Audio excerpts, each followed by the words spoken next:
Well, as I said, we are ready for chapter 4. We're going to look at the first 3 verses as we begin. Now, I want to say just a few things before we get into this about where we're going and what we're doing. I've mentioned this a little bit, and by the way, thank you for bearing with me throughout the book of Ruth. I feel like we come to it and we study a passage, and then I'm gone for a week, and then we come back and have to jump back into it. And I appreciate your patience with that, but I know that you have been blessed by hearing some other speakers. And last week, Keith was no exception. I'm very thankful to him for filling in for me. Lord willing, we will finish the book of Ruth today. Now, I don't know if we will. Of course, I never know. We just kind of start and get where we get. Regardless, next week, we will start something new. And I say regardless because if we don't finish Ruth today, then we will finish it next week, and at that point we will take that opportunity to dive into new material.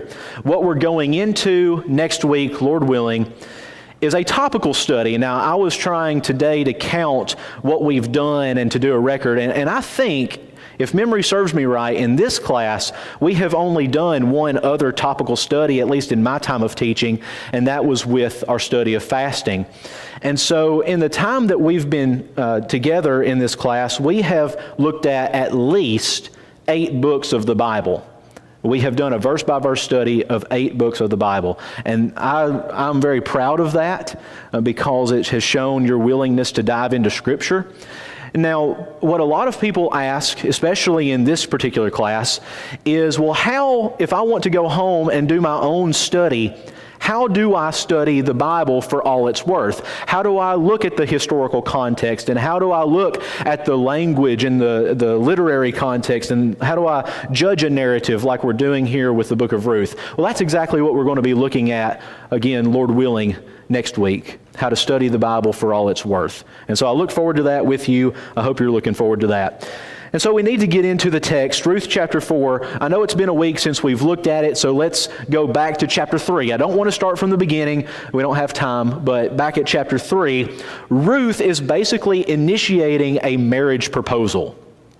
When the Bible says that Ruth went and laid at the feet of Boaz, now we talked 2 weeks ago, I suppose, at what that means and the different interpretations. Now, whatever your interpretation is, now I would suggest is just as good as the other. Now, I have my interpretation, you have yours.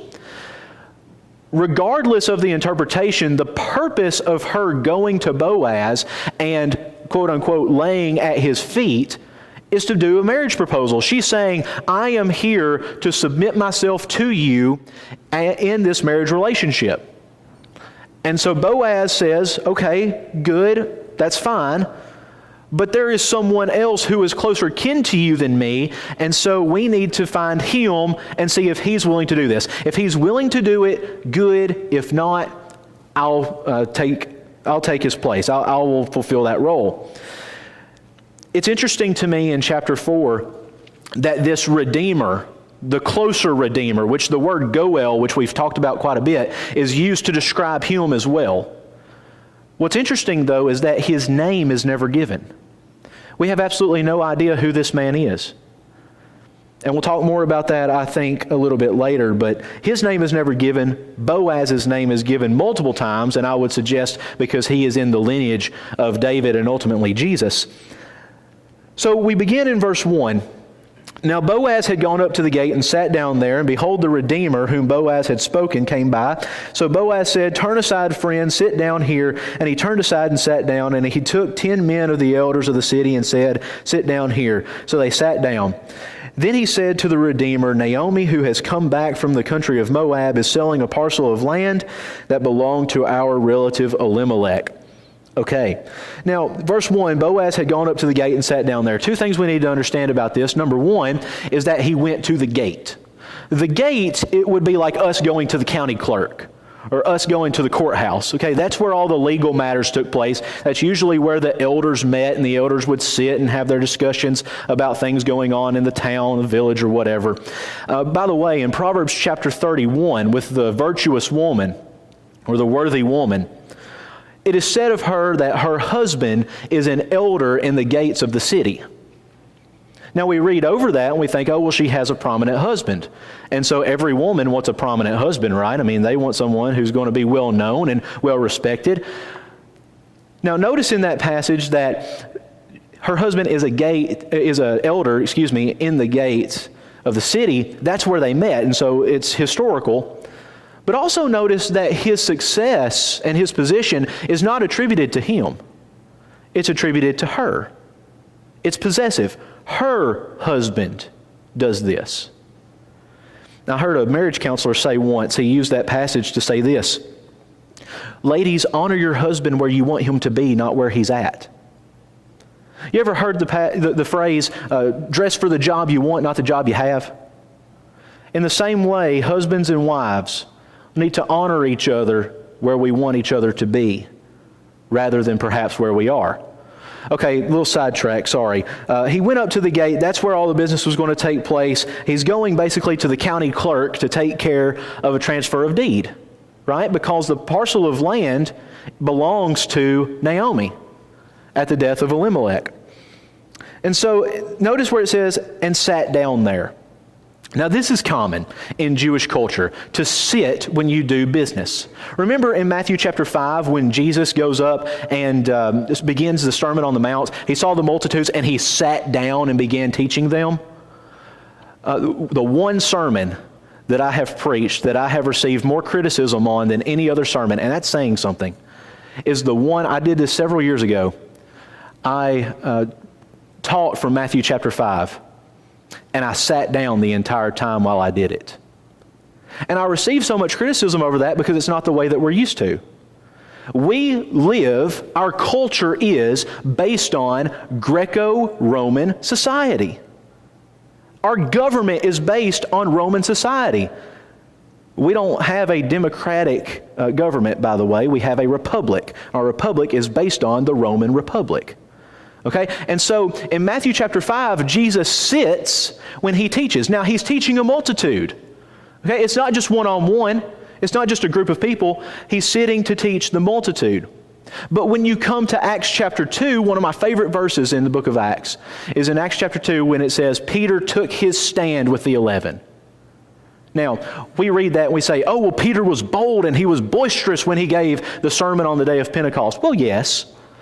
But taking his stand meant he asserted himself as the teacher. Now this is interesting because in Matthew 5, Jesus is talking to a group of Jews.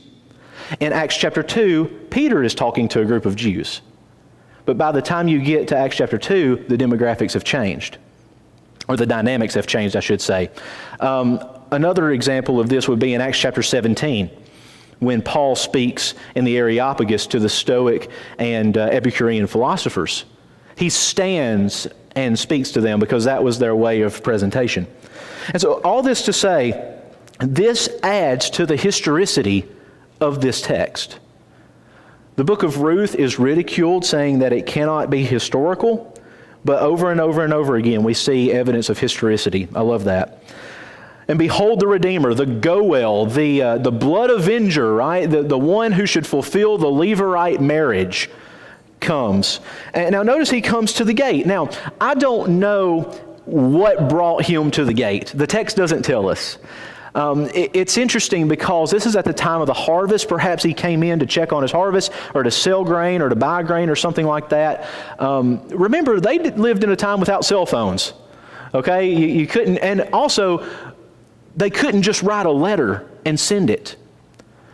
In this time, if we take chapter 1 and verse 1 to be literal, and I think it is, that this is in the days when the judges judged, writing and paper were only used for records and were rarely read. They were kept in libraries. Okay, and so it's very expensive to write something. I could not imagine Boaz just going and buying paper and, papyrus at the time, I suppose, and having the utensils to do that. And so he's there waiting. Okay, and here he comes by. Now Boaz said, turn aside, friend, sit down here. Now turn aside means stop what you're doing. Okay, so this Redeemer, whomever he may be, had a purpose for coming into town, and Boaz says, no, you have something more important to do. So turn aside. Sit down here. Now notice he took 10 men of the elders of the city and said, sit down here. If you ever hear someone say that we don't need a plurality of elders in a congregation because it's not historical, laugh them out of the building, because they obviously haven't read their Bible. Elders were common in Jewish culture, going all the way back to the book of Exodus, when Moses appointed elders to be over the people as they went on into the Exodus. And so they're all sitting down. They're going to have this legal discussion. He said to the Redeemer, Naomi, who has come back from the country of Moab. Now, everyone knows she's come back from the country of Moab, right? Remember, we've read already twice, once in chapter 2 and once in chapter 3, that everyone knew what had happened. I'm sorry, once in chapter 1 and once in chapter 2. That everyone knew what had happened, that they had gone and come back. Now, this phrase, is selling. It's two words, it's a verbal phrase, is selling. I don't know if your Bible has this translated in a different way, probably not. I didn't check all my translations before this. But this is somewhat misleading because in Hebrew, there's no such thing as tense. Okay, in English, we have past tense, present tense, and future tense. I walked is past tense with the ed ending. I walk is continual present, and I will walk is future, right? In Hebrew, you have completed action or incomplete action. And so there's no such thing as tense. This is a Hebrew perfect, which means it is completed action. The phrase is selling makes it sound like it's incomplete action. And so I don't want us to get confused about this. Here's what this is saying.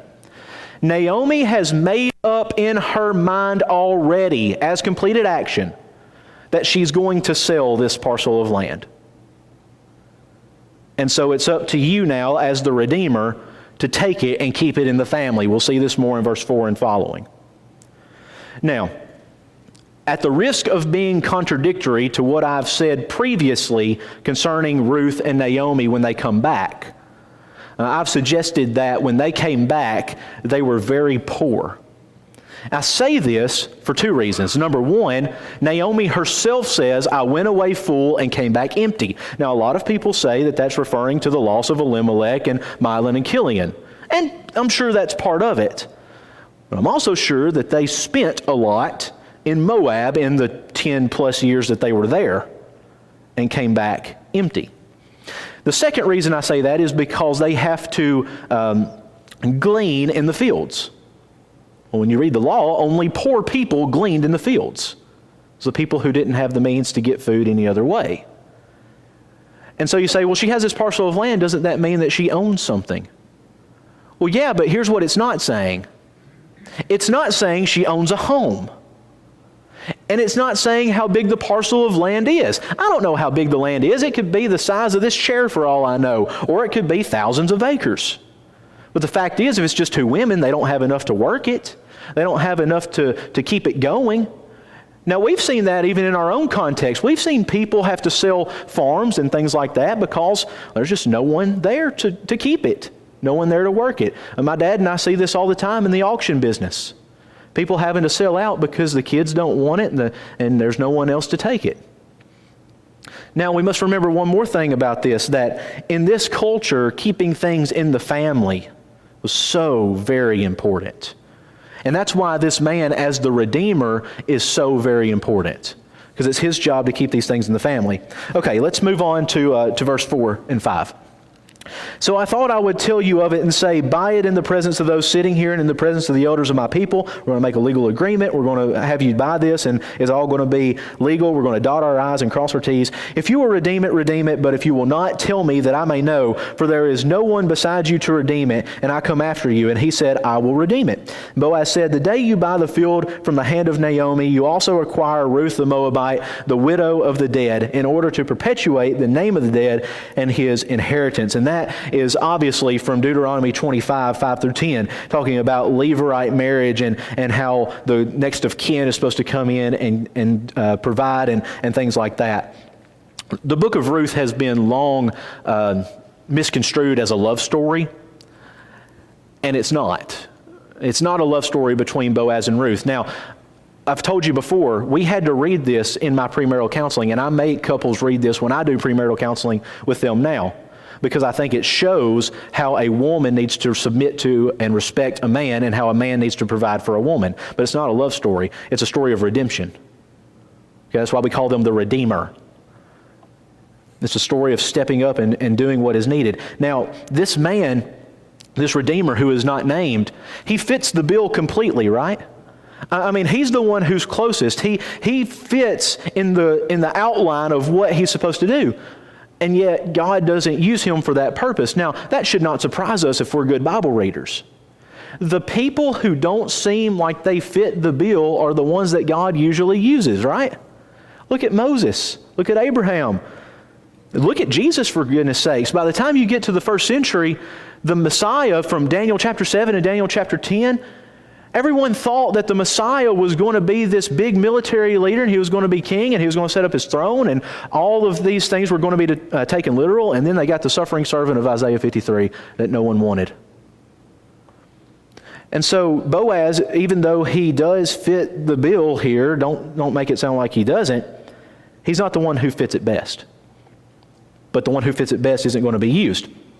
Now Boaz is smart, and he says, okay, here's this piece of land. Do you want it? And what does the Redeemer say? Yeah, I think I will. I think I'll take it. We'll keep it in the family. But then, because Boaz is smart, he gives the next stipulation. When you buy this land, you have to take Ruth the Moabite. Now, I want to say one thing about this word, acquire Ruth. You have to acquire Ruth. We live in the 21st century America, we live in a feminist-dominated society.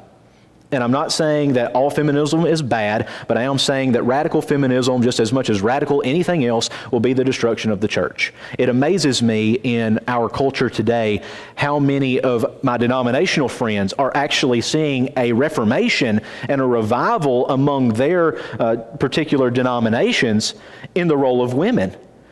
And it's where men are stepping up and saying, look, we have been far too lenient with this, and it's not what the Bible says. We are all equal in Christ, and we are all on the same level, even in marriage, and yet we have different roles to fulfill. I cannot fulfill a woman's role in marriage, nor can I fulfill a woman's role in the church. And a woman cannot fulfill my role. It doesn't make one or the other more or less important. It just means that we have different roles. And God created us that way. Thank goodness He did, because heaven forbid I ever fulfill a woman's role in either one of those situations. It'd be tragic. Now this word acquire. Remember, we're writing in a patriarchal society. Even until the first century, and when we get to the New Testament, a woman always belonged to somebody. You see this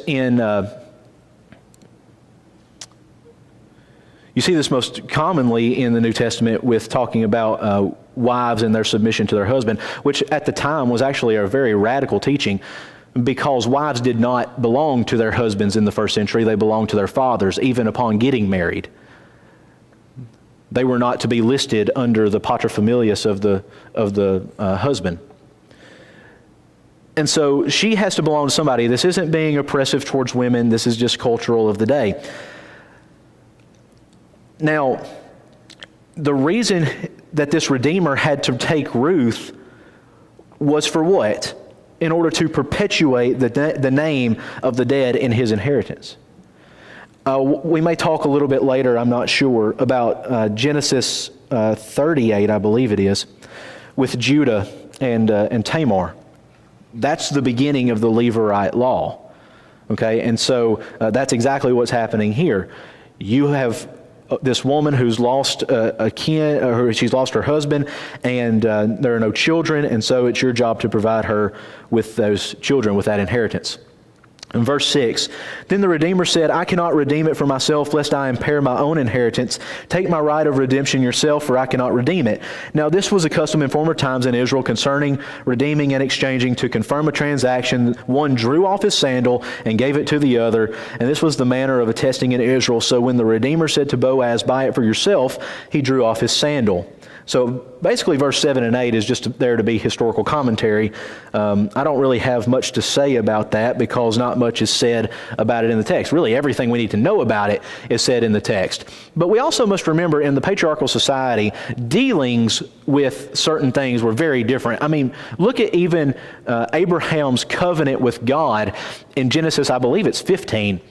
Where he takes the animals and he cuts them in half and God moves through them. I mean, we would not do that today, would we? Instead, we would sign a contract. Okay, and so this taking off their sandal thing, that was just their custom. Good for them. In verse 6, I cannot redeem it for myself lest I impair my own inheritance. Now, a lot of people want to read this verse and say, oh, what a jerk. He was the one who was in line to redeem her, and now, after saying he's willing, has become unwilling. He's going back on his word. I read this a little different. I don't think he's being a jerk. I think he's being honest. What would we say about him? How would the story go if he did say, okay, let's do that, and then back out afterwards? Okay, so he's evaluating his options. If he does this, it's going to jeopardize his inheritance. And he can't have that. And so that's not a knock against him. He's just being objective here, I think. And so he says, I can't do it. And so now the ball has been put in the court, if you will, of Boaz. Buy it for yourself. Now notice here in verse 8, nothing is said about taking Ruth. We're still talking about the land. Buy it for yourself. Verses 9 and 10, then Boaz said to the elders and all the people, you are witnesses this day that I have bought from the hand of Naomi all that belonged to Elimelech and all that belonged to Chilion and Mahlon. Also Ruth the Moabite, the widow of Mahlon, I have bought to be my wife, to perpetuate the name of the dead in his inheritance, that the name of the dead may be cut off from among his brothers and from the gate of his native place. You are witnesses this day. Okay, very legal things going on here. He's saying what he's going to do. And by the way, we've talked about this, I think, in passing before, about Hebrew parallelism and Hebrew repetition. The way the Hebrews spoke and wrote was to be emphatic by parallelism and by repetition. We're going through the book of Genesis now in the college class on Sunday morning, doing a verse-by-verse study of it. And a lot of times in the class, someone will speak up and say, wow, 15 verses that we just read, and really only one verse needed to be read because it's repetitious over and over and over and over again. You see that here. I think it's for emphasis that this is the purpose of what's happening. And notice here that the elders are going to be witnesses to all this. And so this is happening the way it needs to happen. And I also like this about Boaz. Boaz was not one to go through and twist anything. And you say, well, what about what he told the nearer Redeemer earlier? He told him about the land, didn't tell him about Ruth until he had already agreed. That's not being deceptive or twisting. That's being a good salesman. Verse 11 and 12, then all the people who were at the gate and the elders said, we are witnesses. May the Lord make the woman who is coming into your house like Rachel and Leah, who together built up the house of Israel. May you act worthily in Ephrathah and be renowned in Bethlehem. And may your house be like the house of Perez, whom Tamar bore to Judah, because the offspring that the Lord will give you by this young woman. Now, notice how it says, and all the people who were at the gate and the elders said. One thing about Jewish culture is that a lot of the business practices, a lot of the legal practices were very public. Okay, and so, well, obviously it's in a public place. You're at the gate. People are coming in and out. They're going to hear and they're going to see everything that you're doing. That added to the honesty of the transaction. You're not going to sit there and try to swindle somebody or lie to somebody with hundreds of witnesses. Okay? And so they said, we are witnesses. Go back in the law of Moses, if you would, in your own study, and look at how many times the need for witnesses appears. Several times. May the Lord, capital L-O-R-D, Yahweh, make the woman who is coming into your house, and so we're talking about marriage. They're not married yet, but they're about to. This phrase, coming into your house, it's used, but it's used in so many different ways in the Old Testament to talk about marriage. Interestingly, in the Song of Songs, coming into your house isn't the bride going into the groom's own home. Rather, the groom goes with the bride into her mother's house. Which is very strange, because usually the groom takes the bride into his father's house, patriarchal, masculine.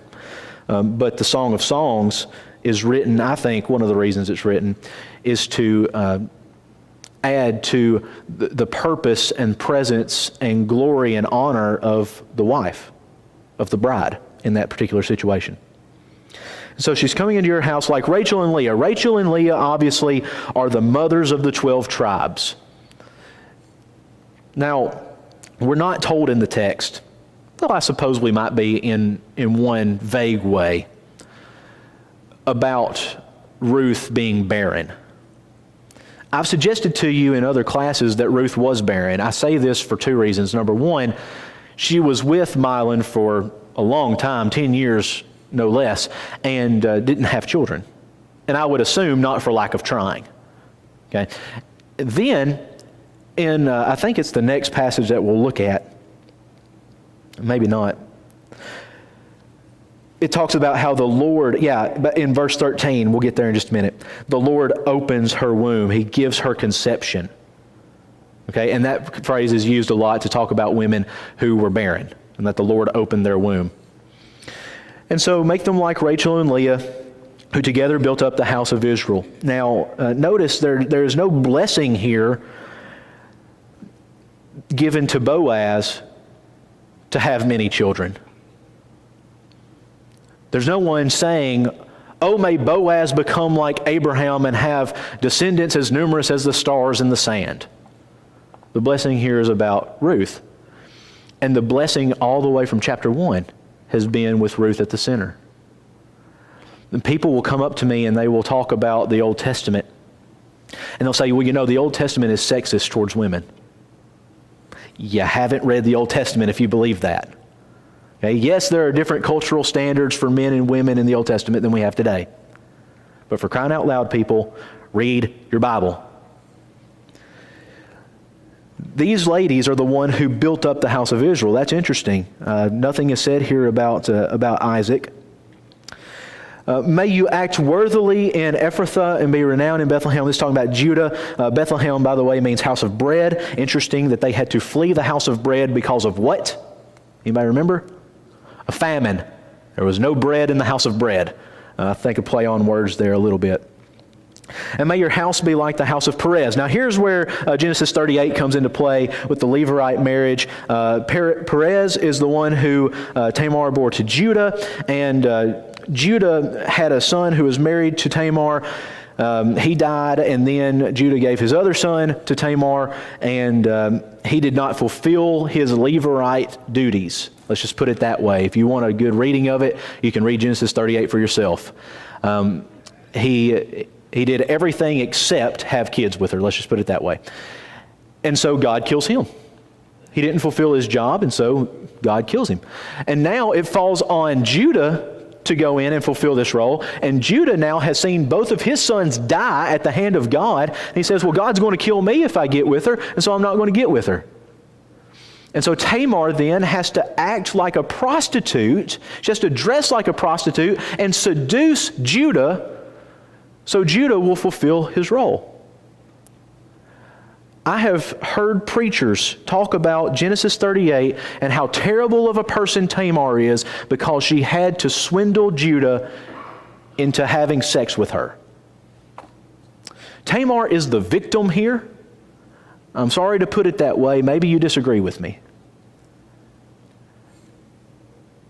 But Perez is the child that was born to her as a result of the fulfillment, though the fulfillment may have been in a different way than what we would like to say, the fulfillment of the Levirate marriage. Okay, let's move on to verse 13 through 15. So Boaz took Ruth, and she became his wife. And he went into her, and the Lord gave her conception. There's our phrase, he gave her conception. And she bore a son. The women said to Naomi, "Blessed be the Lord, who has not left you this day without a redeemer, and may his name be renowned in Israel." Now, this, who's not left you this day without a redeemer, is that referring to Boaz or the child? Now, I would say it's referring to the child, but your interpretation is just as good as mine, I guess. He shall be a restorer of life. He shall be to you a restorer of life and nourisher of your old age. For your daughter-in-law, who loves you, is more to you than 7 sons, has given birth to him.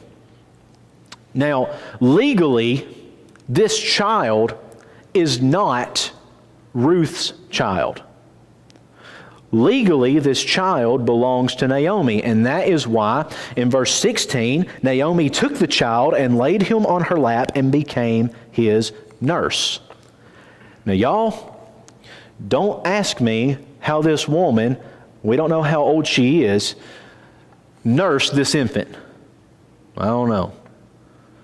But I suppose if Sarah can have a child at her old age, God could do this for Naomi. And so, again, legally, this is her child, and this is going to begin really the lineage of David as we see it in the following verses here. Naomi took the child, laid him on her lap, and became his nurse. The women of the neighborhood gave him a name, saying, "A son has been born to Naomi." And they named him Obed. He is the father of Jesse, the father of David. Now, Obed literally means servant. Now, this is one of the few times, and really I think this is the only time. Now, if somebody else can think of something, let me know, because my mind is drawing a blank. I think this is the only time in at least the Old Testament where a neighborhood names a child.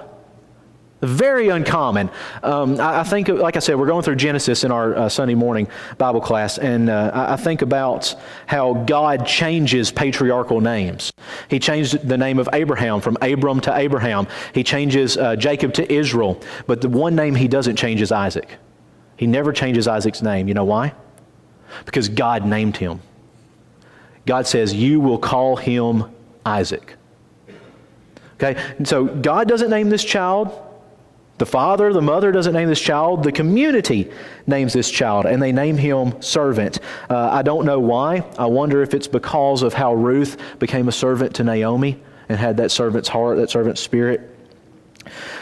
Okay, let's end here with verse 18 through 22. These are the generations of Perez. Perez fathered Hezron. Hezron fathered Ram. Ram fathered Amminadab. Amminadab fathered Nahshon. Nahshon fathered Salmon. Salmon fathered Boaz. Boaz fathered Obed. Obed fathered Jesse. Jesse fathered David. And so this, verse 18, if you look in the Hebrew text, it's going to say Toledot.